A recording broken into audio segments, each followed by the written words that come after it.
Hey, Rick, that seemed like one of the higher scoring chances for you guys this year. I don't know what the number was, but how is it that you're not converting those more? Well, Mike, we had 22 scoring chances. They had 11. So what do you want me to tell you? We're creating scoring chances where we missed open nets. We missed breakaways.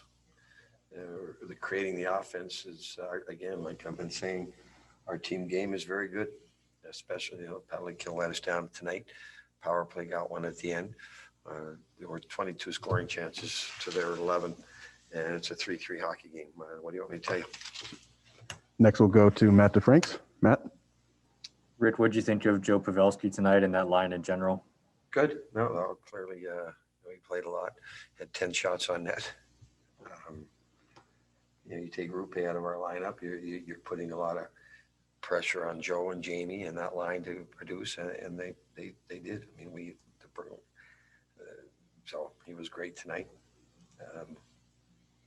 With the breakaways we had and everything that went open nets and everything else that was out there was good. But Pav's line was very, very good, and we needed it. Saad Youssef, go ahead. Hey, Bones. How do you kind of look back at the decision to start Jake? How did you kind of evaluate that? How do I evaluate the decision? Yeah, to start Jake instead of Anton.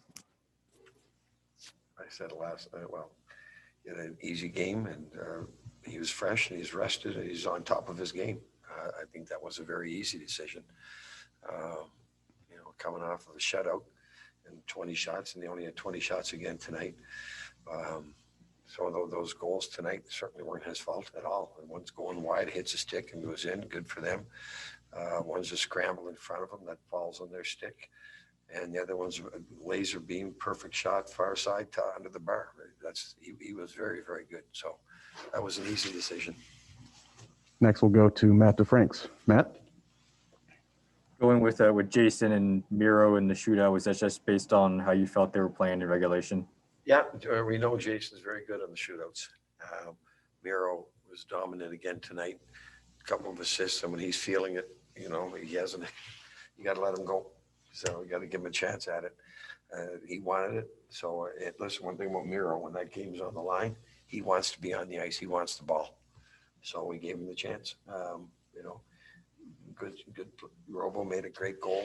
Pav, he's got him beat. He puts his blade out, hits the shaft of his stick. That's the kind of night it was. But Miro was feeling it. One of the players feeling it. We're always going to go with Pav and Robo. There are going to be our staples. And who's ever feeling it, that third guy, without Segi, without Rads, those are the guys you're always going to. We're trying to find that third guy. Next, we'll go to Mike Heika. Mike? How important is it for a guy like Jason Robertson to develop this quickly? I mean, we're 20 games in, and he looks like he's just calm as can be. Yeah, he's an offensive player, talented, very, very confident in his abilities. So we're playing 5 kids up front there tonight, including Dennis. None of those guys have spent a full year with us. So we need them to develop. We need them to contribute. And Robo's got tremendous offensive skills and vision and the confidence to back it up.